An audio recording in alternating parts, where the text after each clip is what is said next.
வணக்கம் எல்லாருக்கும் வணக்கம். ஸோ இன்ட்ரெஸ்டிங்கான அப்டேட்ஸுக்கு தயவு செஞ்சு என்னோடய சேனலை வந்து சப்ஸ்கிரைப் பண்ணுங்கள்.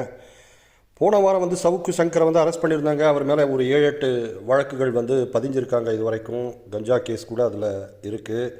இப்போ என்னென்னா, சவுக்கு சங்கரை பேட்டி எடுத்த ரெட் பிக்ஸ் ஃபெலிக்ஸ் ஜெரால்ட் அவரையும் வந்து இப்போது அரெஸ்ட் பண்ணியிருக்காங்க. டெல்லியில் போய் வந்து தமிழ்நாடு போலீஸ் வந்து அவங்கள அரெஸ்ட் பண்ணியிருக்கு. ஏன்னா கோர்ட்டில் கூட என்ன சொல்லியிருந்தாங்க அப்படின்னா, பேட்டி எடுக்கிறவங்களும் பேட்டி கொடுக்குறவங்கள வந்து தூண்டி வியூஸ்க்காக அல்லது மக்களெல்லாம் பார்க்கணுன்றதுக்காக நிறைய விஷயங்களை பேசுகிறாங்கன்ற மாதிரி தான் சொல்லியிருந்தாங்க. அதனோட அடிப்படையில் இப்போ வந்து ஃபெலிக்ஸையும் வந்து அரெஸ்ட் பண்ணியிருக்காங்க. பட் ஃபெலிக்ஸ் மேலேயும் வந்து பழைய கேஸுகளுக்கும் இது அரெஸ்ட் பண்ணியிருக்காங்க அப்படின்னு சொல்கிறாங்க. ஸோ போக போக தான் என்ன நடக்கும் அப்படின்னு தெரியும். ஸோ சவுக் சங்கர் விஷயத்திலும் தமிழ்நாடு கவர்மெண்ட், அதாவது திமுக வந்து பயங்கரமாக இறங்கியிருக்கு. நிறைய